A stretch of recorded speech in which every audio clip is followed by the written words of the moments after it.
Hello guys, it's mid-August 2023. This is a video I've been meaning to do for a while on some electric fencing kind of tips and tricks and kind of what I've learned along the way. Try to save you guys some time and money, so here you go. Okay, so we'll start off with the first farm that we had bought. And at that farm, I divided up fields with high tensile wire. I think you can see the wire in the video. High tensile wire, so that has it's a little heavier wire, lasts a long time. But what I did is every gap I put a wooden post on each side, and then along the fence row I just used fiberglass T-post. I'll show you those in a second. But I think honestly even this I think I found to be overkill. You know, it's cheap. I reused posts. These were used posts that I reused, but you have to either dig these out by hand or auger them and then tamp them in. So it takes a while to get all your posts in, and then just use the insulated handle at each gap. And I'll show you what I've switched to now. I'll backtrack a little bit, but another thing, you could technically drive these posts. So if you had a post driver, you could drive them. But again, I still think it's overkill, and I'll show you what I've switched to now, which is basically polywire and some PVC pipe I'm using as end post. Really quick to put in, and I'll show you what that looks like. On the fiberglass post, again, I think this is a 3/8 diameter fiberglass. I think they're 4 feet long. Some of them I have these metal clips. I think those came from Premier One. So get the weeds out of the way. So that's what the Premier One clip looks like. And then over here, these are just the screw-on clips. You just screw these on. They work pretty well. The deer will occasionally knock these off, so if the deer hit the fence when they're jumping it, then sometimes they'll pop those insulators off, but they're pretty easy to replace. I was checking cows while I'm out here. Had a cow just had a calf. The fall calves are starting. I guess you call it late summer calving. So new calf on the ground, looks like it's doing well. Okay, so here's what I switched to. This is a PVC pipe for my ends and my gap. So again, just have handles going across with polywire. This is the cheaper Gallagher polywire. So the post, I'll have to get a size for you. I can't remember off the top of my head, but it comes in a 10-foot long section, and I cut it in half, so that makes 2 5-foot posts. Used to be able to get a 10-foot section for maybe $7 or $8. At one point it went up to maybe close to $10, but again, you get 2 posts for that, so it's pretty cheap. Again, I just drill a hole. Here through the post, and then take a wire and loop the wire around. There's some extra poly wire just kind of in the way there. And then the wire loops around the metal wire loops around the poly wire to make it electrify it. And then the handle attaches to the metal wire. And again, so that's really cheap, and it works well. I know the PVC, they say, will break down over time and kind of the sun maybe deteriorizes it some, but I've only had these a couple years. I'm not expecting them to last forever, but you know, it's a really cheap way to put some fence up. Another good option, maybe the timeless fence makes a composite T-post that will not rust or rot, that's self-insulating. I have not used those, but I'm thinking about trying that. And again, the single stand poly wire. You can see some more PVC pipe down there. You know, you can drive these just with a T-post driver. It's easy to drive, really quick. And the other thing is, if you have a spot you don't have a gap to be able to drive through, you want to put a handle up, you can just, you know, turn your fence off, cut your wire, and do it easy. This is a side note, but while I'm here, I wanted to show you this plant is actually milkweed. I haven't mowed out here yet this year, other than I did mow down some poison hemlock in the spring, but I just spot mowed and didn't mow anything else. So again, that's milkweed. That's what the monarch butterfly likes to eat. So got quite a bit of it come up. It's not really hurting anything. There's plenty of grass underneath the milkweed. So I think that's the one thing you have to remember with quote unquote weeds. You know, the milkweed's not hurting anything. It may not be what you want to look at, but again, that's what the monarch feeds on and essential to their survival. I'm not trying to get into political issues, but I'm just talking about common sense ecology, I guess. Again, lots of fescue under there.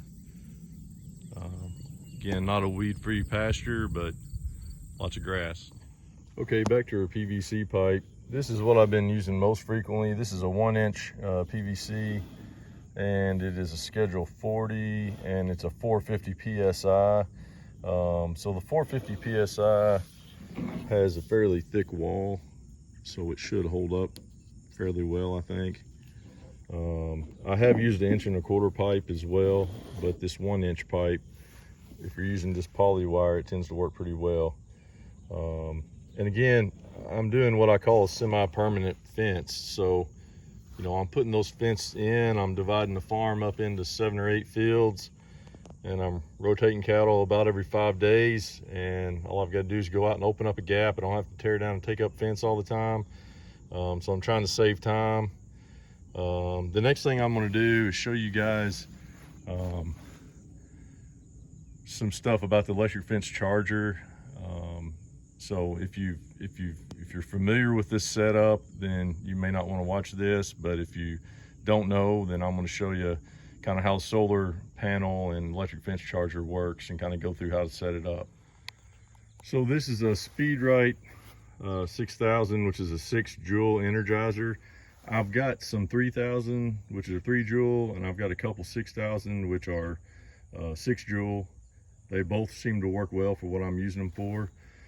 From what I've been told, for every joule, you want your panel to be 10 watts. So if you have a 1 joule, you want a 10 watt panel.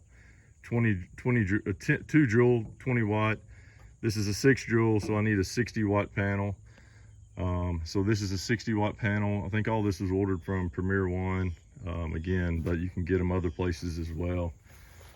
So how this works is your solar panel feeds your battery. So the electricity runs to this box. I don't know what this stuff's called, but anyway, it comes down this cord, and then this marine battery normally sits inside this box in here. So it's going to sit in there, and it's got a handle, you can move it around. So again, your red goes to positive, hooks up to these small terminals. You know, red's positive, black goes to negative, so you just kind of hook them on like that. So you get the idea. And then this, again, this is going to be inside the box. So the solar panel is going to be charging the battery, and then the battery, you have 2 options on these. There's a cord that actually hooks directly into the outlet, so you don't have, if you don't have a solar panel, then you can hook these up directly to just a plug-in outlet. I guess a regular household 120 watt, I believe is what it is, outlet. Or if you're using a solar panel, then you're going to hook it up to your battery. So again, negative goes to negative, positive, red's positive, black's negative. So now I've got that hooked up. So this is your ground, green is ground. So this green is going to hook up to my ground rod. And then these, either one of these connections both go to your fence. So this red is going to be going, I just clip that onto my fence. So this battery should be charged, so it should come on. It has multiple settings. So turn it all the way on. There it goes. So you can see it working. So it's got multiple settings. It has a, see if I can focus here. The rabbit is a slow setting. I'm sorry, rabbit's fast, turtle's slow. I think that's like half charge and that's full charge. The other panel we have, the other one we have has a moon setting that speeds it up at night for predators and slows it down during the day. And we also have another one that has like a sun setting that speeds it up during the day and slows it down at night. But this one doesn't look like it has that, unless I'm looking at that wrong. But anyway, you get the idea. That's how that works. Pretty straightforward. The marine batteries you have to buy separate, obviously, but this whole other setup, including the frame, you actually buy it in pieces and you can piece it together, or you may be able to buy it as a whole. I'm not sure, but I think it came in pieces and you just bolt it together. All right, I'll wrap it up by talking about some posts. This is a fiberglass post that has the clips built onto it. I actually don't like these much, because what I don't like about them is if one of these clips breaks, which it tends to happen, then you can't use that area anymore. So I don't really like those. This one I like. These are the screw-on insulators. Again, these are all I believe it's a 3/8 inch diameter rod, and I think they're 4 feet long. So these work pretty well. If the deer hit them, these things will slide off. So that's the only downside to those. These are the clips. Here's the little metal clips you can buy to put on. You squeeze these together and it will slide up and down the pole when you squeeze the ends together. And then that's another one of those. Then this is a fiberglass rod. Has a little round piece on the end that probably does help protect it from splintering. A lot of times when you hit these with a hammer, it'll start to splinter the top out of them. So normally what I do is I'll just take a pair of fence pliers and I'll just turn them sideways and just tap the top of the post in the ground. This one I actually like as well. It's got these clips and they can slide up and down and they can come off. So if one breaks, you can replace it. So I do like that. And it also has a step in. So, it's easier to use with one hand if you can just step on top of it and put it in the ground. And that way it's easier to use one-handed. So that's nice. A few other questions I thought about that I could talk about. Got questions recently on how far to put your post apart. Really just depends on how flat your ground is. If your ground's really flat, you could run a post every probably 60 feet on polywire. If you have uneven ground, then you need to make sure and put a post at like the top of the hill and the bottom of the hill. So it really depends on how flat your ground is, but I'd say I run them anywhere from every 20 feet to every 60 feet on those little fiberglass posts. And then how high to put it, I probably run it anywhere from knee high to mid thigh high. I'd say if your cows are jumping the fence, then raise it up. If your cows are going under it, then lower it. So you really just kind of depends on how tall your cows are and what they tend to do. But once they know where the fence is and get trained to it, they look for it, and they usually don't test it. As long as you keep your fence hot, that's the key. And sometime I can talk about training them to electric. It's pretty easy, but I'll show you. I can explain that. The other thing I didn't talk about is boundary fence. I've used all types of boundary fence, anywhere from 5 or 6 strand high tensile, 3 or 4 strands of barbed wire to keep them out of a woods or something. Plank fence. I really don't have a preference, honestly. I think as far as building a new fence, a high tensile perimeter fence that's 5 or 6 strand is probably the cheapest route. So just things to think about. So we talk about interior fencing. If we're doing single strand polywire, we're talking about a 320-foot roll of the Gallagher polywire. Used to be able to get that for around $50 a roll for 320 feet. It may be a little more than that now. The post, I think the fiberglass post around $1.50 to $1.80 per fiberglass post. You can buy a box of those 25 or a bag of 25 screw-on insulators that are only maybe $7-8 for a bag of 25. So all that's very economical. You know, our PVC pipe cost you know, anywhere from $7 to $10 for a 10-foot long piece. So that'll make 2 posts. So you're looking at $3.50 to, you know, to $5 per PVC pipe post. You don't have to buy any insulators for that. You just, you know, cut off a piece of wire.